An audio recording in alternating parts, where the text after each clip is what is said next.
a time where friends and family come together. Food is a universal language that everybody understands. Let's go to Argentina, where their well-known love for meat is a symbol of individualism.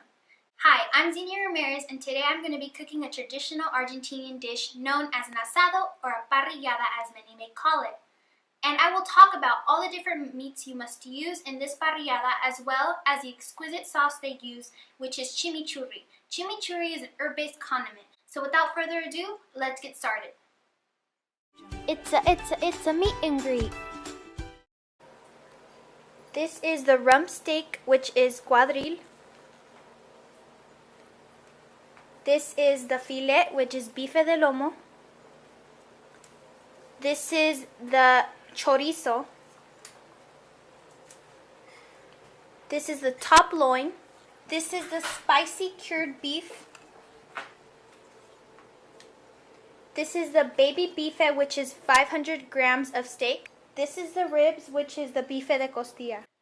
Remember to prepare your grill like you would for any barbecue. So I'm going to start off by laying a few strands of the meat on top of the grill. You can start with any of them, but I'm going to start with this one. You lay them flat down on the grill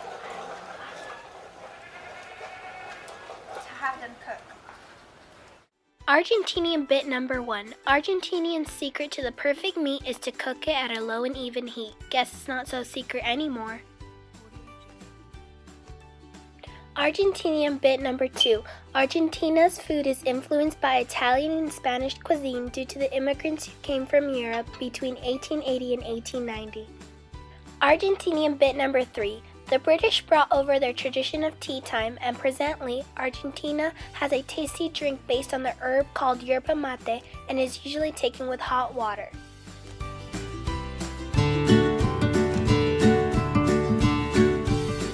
Through the preparation of the Argentinian chimichurri. First things first, I'm going to familiarize you with the ingredients. These are the essential ingredients you need to make the chimichurri sauce, and you may add or substitute any of the following ingredients according to how you like it. First, you're going to need 1/4 cup of coarsely chopped parsley, 3 tablespoons of red wine vinegar, 4 large garlic cloves minced or 2½ tablespoons, 2 tablespoons of oregano leaves, 2 teaspoons of crushed red pepper, kosher salt and freshly ground pepper, and 1/2 cup of extra virgin olive oil. Let me familiarize you with the ingredients I chose to use. First, I chose to use pepper and cumin, salt, fresh thyme, dried thyme, fresh oregano, crushed red peppers, paprika, cloves of garlic, fresh parsley, and bay leaves.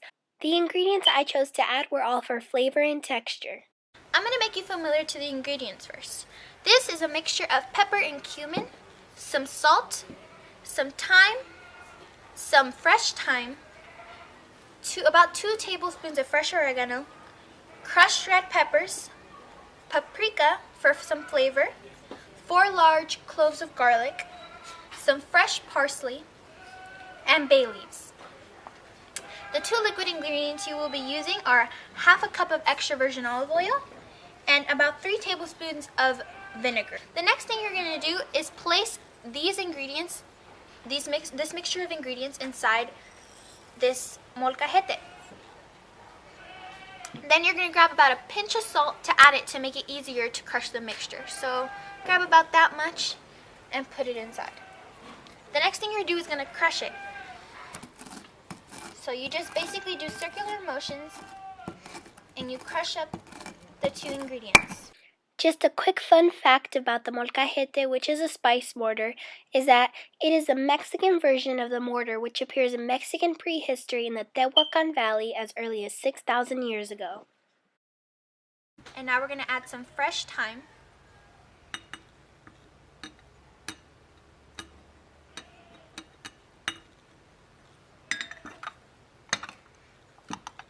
Next, we're going to add about some oregano, some fresh oregano.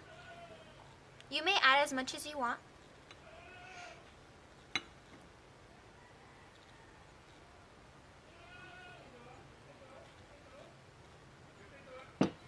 The next thing you're going to add is your crushed red peppers, about 2 teaspoons of this.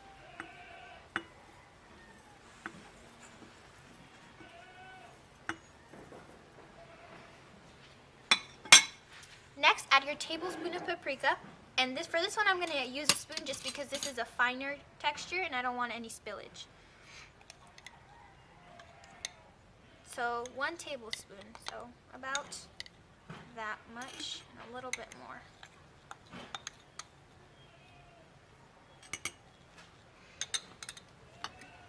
The next thing is you're going to add your 4 large cloves of garlic. And you may add as much garlic as you'd like depending on how much you actually like it, because this tends to make your breath smell a little bit, but it has many health benefits.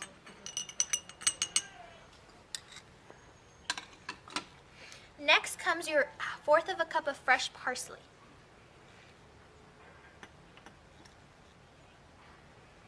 And it's okay if you have spillage anywhere. You can clean that up later.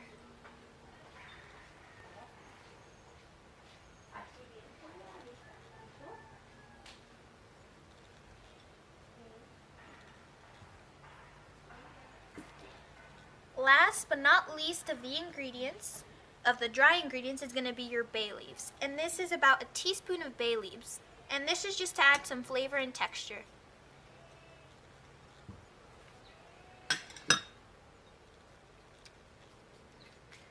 Next come the liquids. So the first thing I'm going to add is the 3 tablespoons of apple cider vinegar.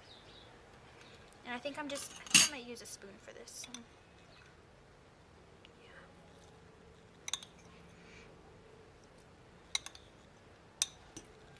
Of it, just pour it right in. And the next liquid ingredient is the extra virgin olive oil, and this is about 1/2 cup. Let's see, this one's a little dangerous.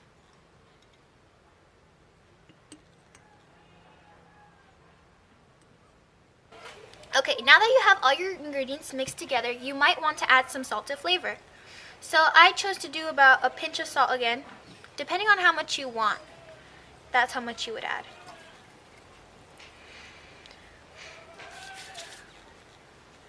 After you have this mixture, you may cover it with plastic wrap and place it in the refrigerator to stand for about 20 minutes. I'm going to place it in the refrigerator for about 30 to let it ferment. So once you have this mixture, you're basically ready to go. Just put it in the fridge, and next we're going to check up on the meat to see if it's ready. Now on to some brief chimichurri sauce history. No one knows how this herb-based condiment got its unique name. Some say it was a mispronunciation of the English name Jimmy Curry or Jimmy McCurry, who was supposedly a meat seller.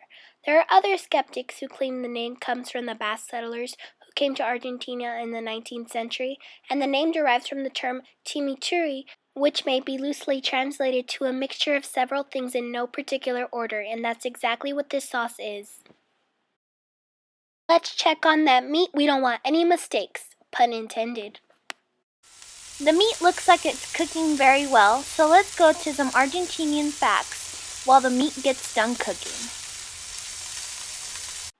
Argentinian bit number 4. If you are invited to mealtime at an Argentinian home, call them the next day to thank them for having you as a guest. Argentinian bit number 5. Lent is a 40-day period before Easter in the Christian year. During the week before Lent, there is a large festival, which is a carnaval, and it is celebrated in several parts of Argentina. During this carnaval, people dress up in costumes and dance. They eat mostly spicy food as tradition, including corn stew and humitas en chala, which are corn patties wrapped and cooked in their husks. It is a tradition to eat a cake in the shape of a large ring also. On Easter, children eat chocolate eggs with tiny candies inside. It is also tradition in Roman Catholic Church not to eat meat during Lent, so Argentinians eat more seafood dishes during this time, which is pretty rare because they're mostly known for eating meat in every meal. Woohoo! The meat is done cooking! All the meats are done cooking, and the chimichurri sauce we've transferred into another bowl. And the next thing I'm going to do is introduce you guys to the 2 special guests I have, both half Argentinian and half Mexican women, who so kindly accepted to assess my meals today. So I will begin to serve them, and then they'll try my food and give their honest opinion.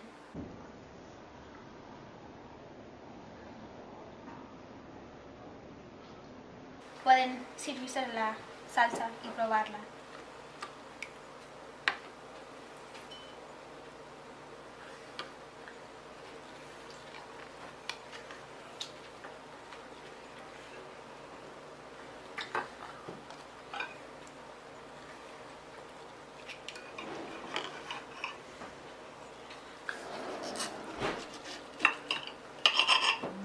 Delicioso.